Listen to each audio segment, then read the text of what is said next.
If you've studied Christian theology for any length of time, you will eventually come upon the doctrine of original sin. And I want to survey people in church history to see how they understood this. And I want to show that there is, like I said, more than one view with regards to how this is understood.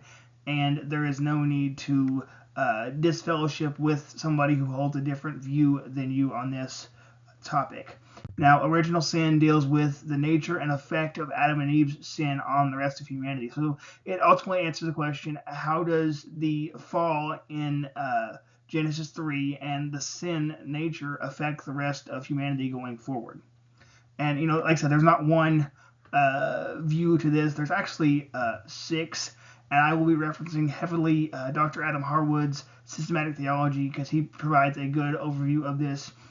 And I want us to come to an understanding that it's a nuanced position. And with regards to some of the individuals here, like I said, it is nuanced, and they have a different perspective with regards to how they view infants and those who are mentally disabled who may not reach the age of accountability, if you will. So they are very particular with their views. But I want to look at the first one. We see it's denial of inheritance. This is according to the perspective that the human problem of sin is not an inheritance of Adam and Eve, because either they did not exist or their sin had an existential effect only on subsequent generations.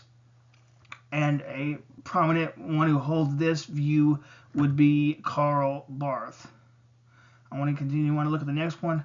We can see that it's realism, and this refers to the view that all people are both corrupt and guilty of Adam's sin because they were present with him in the garden. And this is held by Augustine and the Jonathan Edwards, the man who did the sermon Sinners in the Hands of an Angry God. The next view is mediate imputation. This view holds that Adam's descendants inherit corruption, but guilt is mediated through one's own sinful actions. Thus, according to this view, Adam's posterity is guilty due to original sin, but not for the sin of Adam and Eve. So here, of course, they get the sin nature, but they're not guilty of the sin of their greatest grandfather and grandmother. And a prominent person to hold this view would be, of course, John Calvin, the Reformer. We can continue on and see. We can look at federalism. This view is that all people are corrupt and guilty of Adam's sin because he represented humanity in the garden. This is held by Francis Turretin.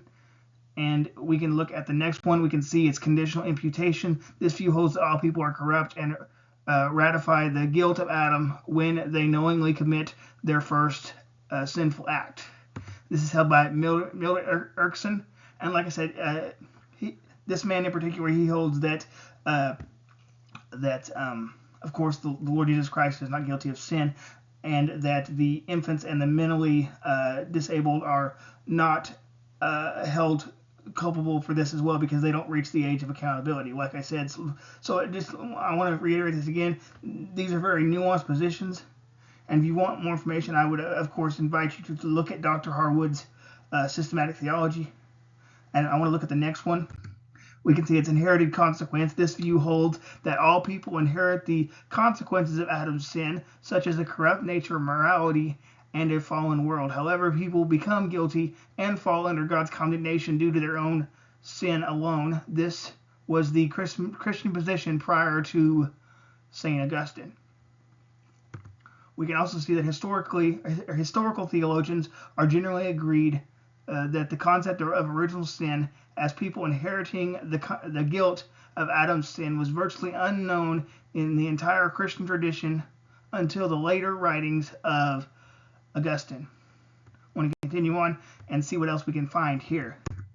We can see that it says, according to Thomas McCall and Against God and Nature on page 156, turning now to more traditional conceptions of original sin, one major option is the affirmation of corruption in original sin without a corresponding affirmation of guilt. This was the view of early pre-Augustinian Christian theology. So, and this is important to understand because this ultimately would be similar to what we find in the inherited consequence understanding. We continue on and we look at what J.N.D. Kelly says in his early Christian doctrines on page 350 and 354. It says, admittedly, there is hardly a hint in the Greek fathers that mankind as a whole shares in Adam's guilt.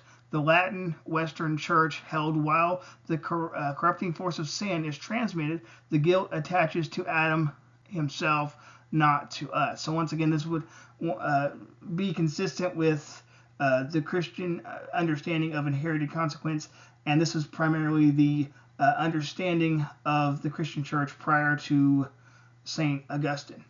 I hope this video was helpful, and I will see you next time.